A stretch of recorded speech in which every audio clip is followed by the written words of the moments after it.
Hello students, good evening to all of you. आप सभी कैसे हैं? उम्मीद करते हैं कि आप सभी बहुत ही अच्छे होंगे। जय हिंद, जय भारत। जैसा कि आप जानते हैं, ये क्लास 10th के पोलिनोमियल चैप्टर का सेकेंड लेक्चर है और इस लेक्चर में हम इस चैप्टर का फर्स्ट प्रश्नावली लेकर चल रहे हैं। और इस प्रश्नावली में जितने भी क्वेश्चन लिए गए हैं सभी क्वेश्चन एनसीईआरटी बुक से या तो मनोहर बुक से लिए गए हैं।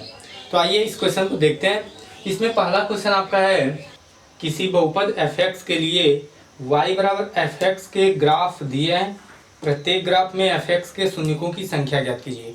देखिए कह रहा है क्वेश्चन कि इसमें जितने भी ग्राफ ये सब दिए गए हैं, ये सभी ग्राफ एक ऐसे बहुपद का है जिसमें चर केवल यक्स है। इसका मतलब ये हुआ कि उस बहुपद के जो शून्यक होंगे वो यक्स के ही वैल्यू केवल होंगे।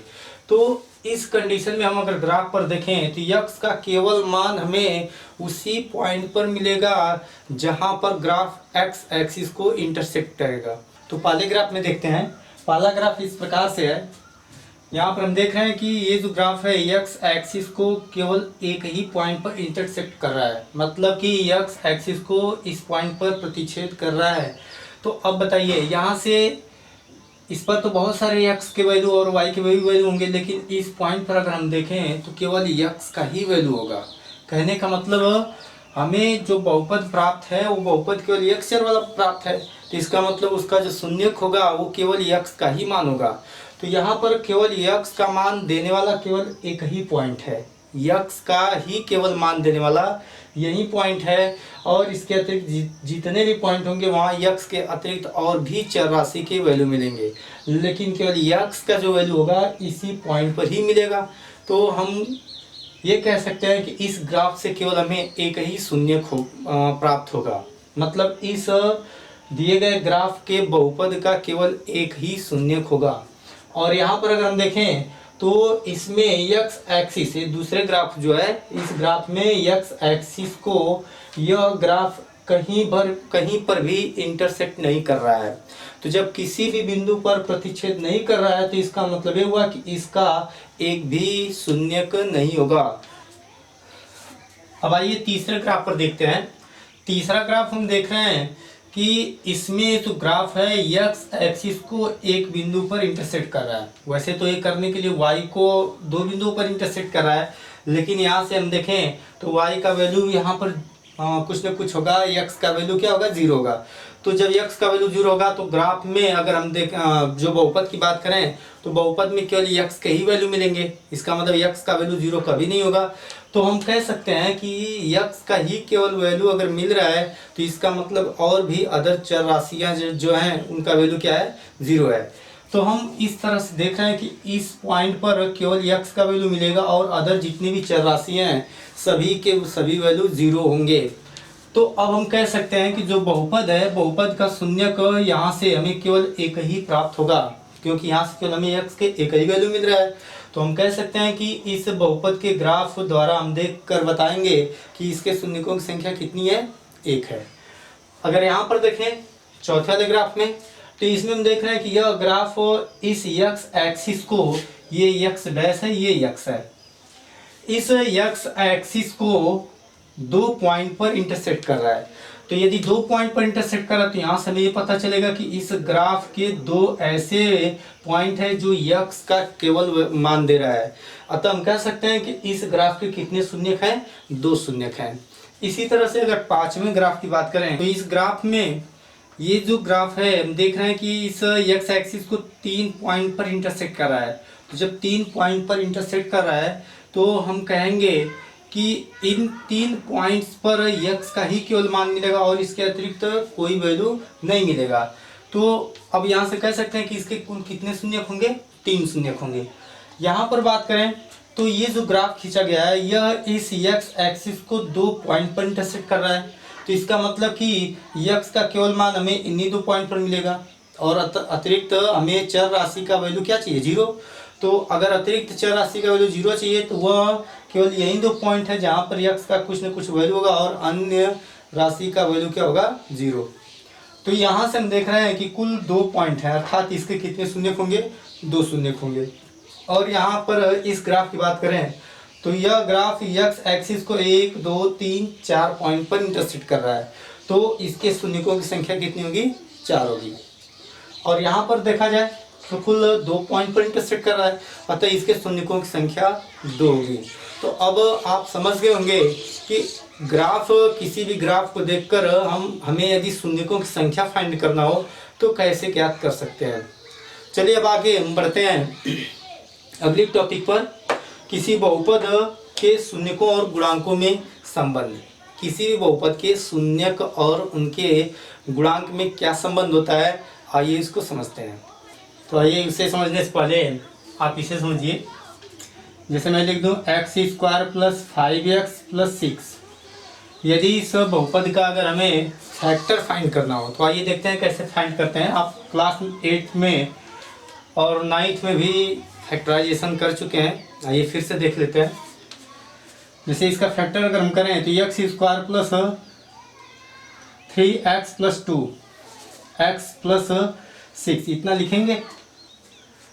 अब हम दो का अगर हम पेयर बना दें तो इसमें से हम देख रहे हैं कि x कॉमन होगा, तो यहाँ पर मिलेगा x + 3 और यहाँ से 2 कॉमन होगा तो x + 3 मिलेगा।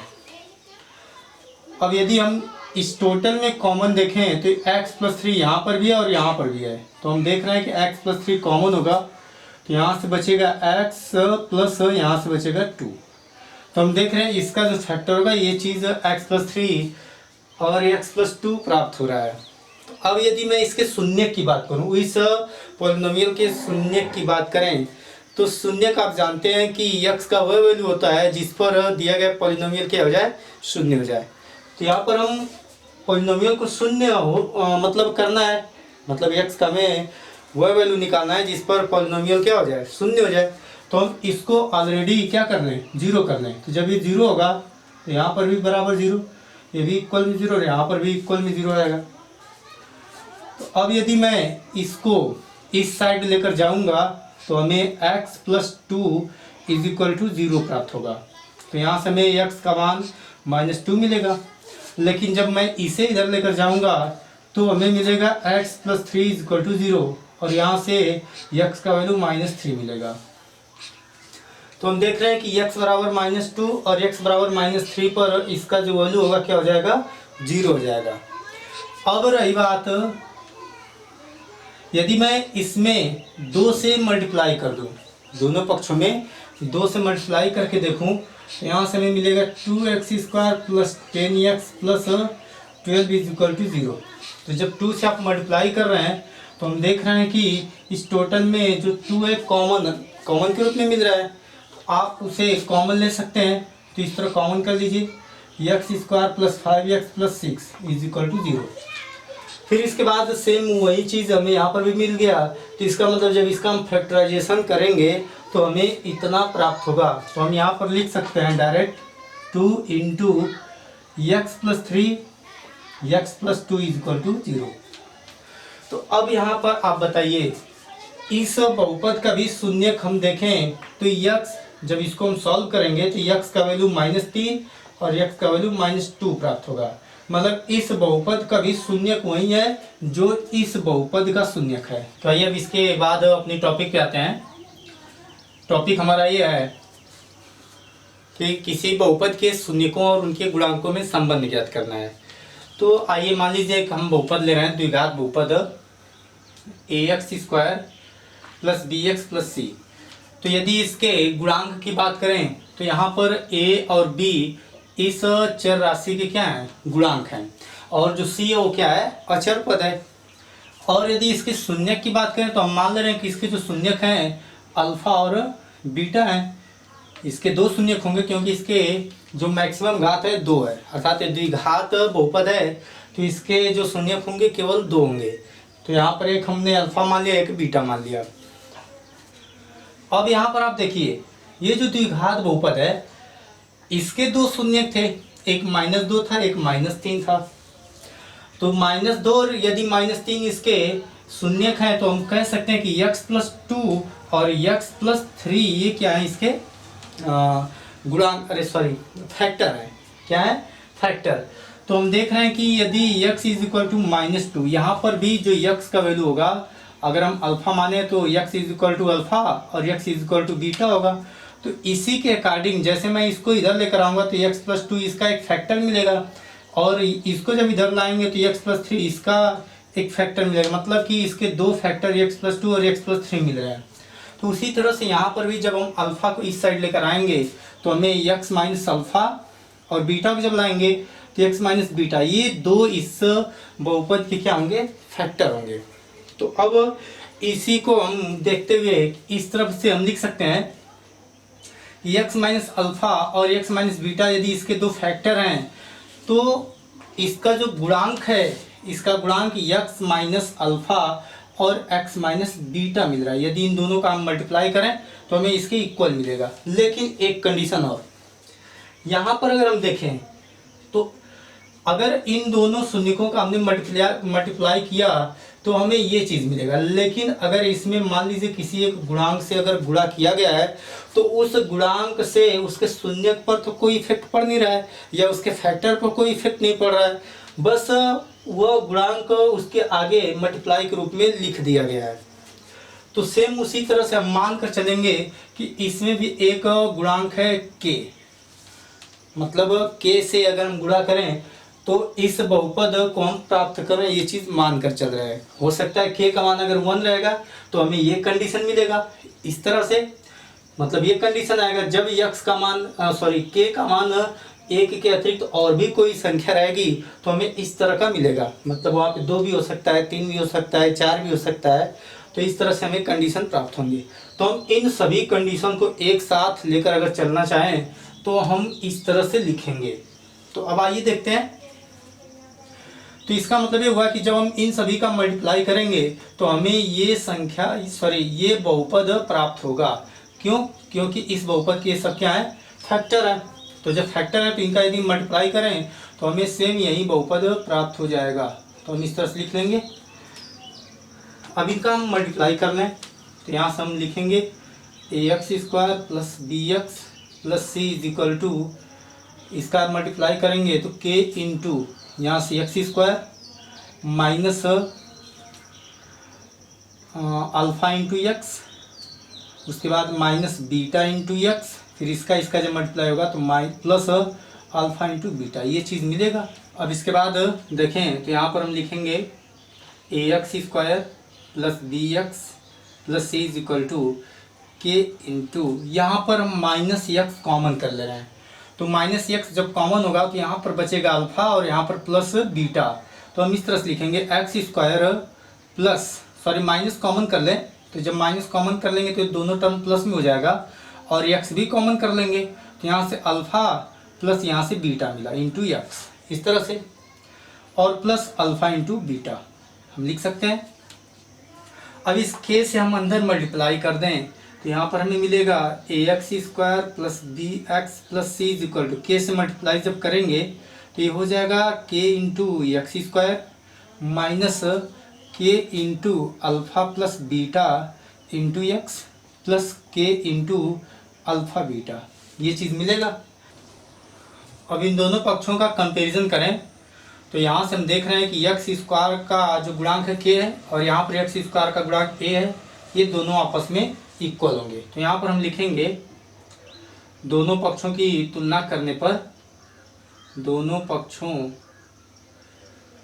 की तुलना करने पर, तो जब तुलना करेंगे तो हमें मिलेगा k इज इक्वल टू ए, फिर इसके बाद यहाँ पर x का जो गुणांक है माइनस के इंटू अल्फ़ा प्लस बीटा है, और यहाँ पर x का गुणांक प्लस में भी है, तो हम इन दोनों की इक्वल करेंगे तो यहाँ पर हो जाएगा माइनस के into alpha plus beta is equal to b. हम इसे समीकरण 1 इसे 2, और यहाँ पर हम देख रहे हैं के इंटू अल्फ़ा बीटा जो है सी की इक्वल होगा, इसे समीकरण 3 मान ले रहे हैं।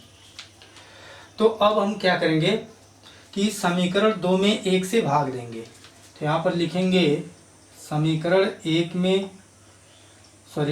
2 में 1 से भाग देने पर, तो जब भाग देंगे तो हमें मिलेगा माइनस के into alpha plus beta whole divide by K is equal to B by A.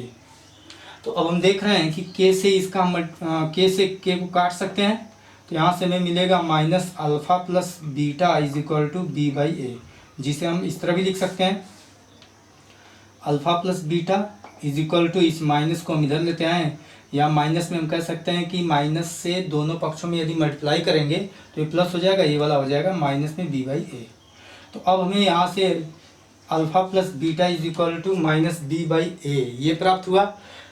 तो यहाँ पर देखिए minus B by A, B क्या है, बी एक्स का गुणांक है, तो यहाँ पर हम लिखेंगे माइनस एक्स का गुणांक लिख सकते हैं, डिवाइड बाई ये जो ए है ये एक्स स्क्वायर का गुणांक है, तो यहाँ पर लिखेंगे एक्स स्क्वायर का गुणांक। तो कहने का मतलब यदि किसी भी द्विघात समीकरण के शून्यकों का योगफल अगर हमें ज्ञात करना हो तो हम उस द्विघात समीकरण के यक्स का गुणांक तथा यक्स स्क्वायर के गुणांकों के अनुपात को यदि निगेटिव रूप में हम ले लें तो वह उनके शून्यकों के योगफल के बराबर होगा। अब इसके बाद यदि हम समीकरण 3 में समीकरण 1 से भाग दें, यहाँ पर लिखेंगे समीकरण 3 में समीकरण 1 से भाग देने पर ये हो जाएगा k into alpha beta divide by K is equal to C by A. तो k से k कैंसिल होगा तो मिल जाएगा alpha into beta is equal to C by A. तो यहाँ पर हम देख रहे हैं कि इन शून्यकों के गुणनफल जो होंगे अचर पद तथा एक्स स्क्वायर के गुणांक के अनुपात के बराबर होगा। तो यहाँ पर हम लिखेंगे c है अचर पद और जो a है एक्स स्क्वायर का गुणांक है। तो अब आपको ये बात समझ में आ गई होगी।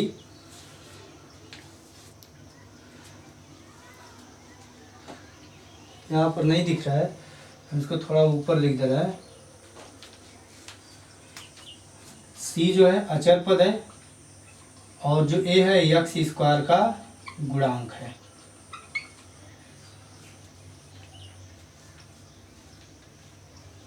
चलिए ठीक है, तो अब आपको ये बात समझ में आ गया होगा कि किसी भी द्विघात बहुपद के शून्यकों का योगफल माइनस में यक्स का गुणांक तथा यक्स स्क्वायर के गुणांक के अनुपात के बराबर होता है और उनके शून्यकों का जो गुणनफल है उसके अचर पद तथा यक्स स्क्वायर के गुणांक के अनुपात के बराबर होता है। तो इस तरह से हम किसी भी द्विघात बहुपद के शून्यकों के गुणनफल और योगफल ज्ञात कर सकते हैं। तो अब आज की वीडियो में बस सीखना ही। अब अगले वीडियो में हम इस पर आधारित जितने भी क्वेश्चन होंगे उसको सॉल्व कराएंगे। और वीडियो आपको अच्छा लगे तो आप इसे लाइक शेयर और सब्सक्राइब करना ना भूलें। तब तक के लिए जय हिंद।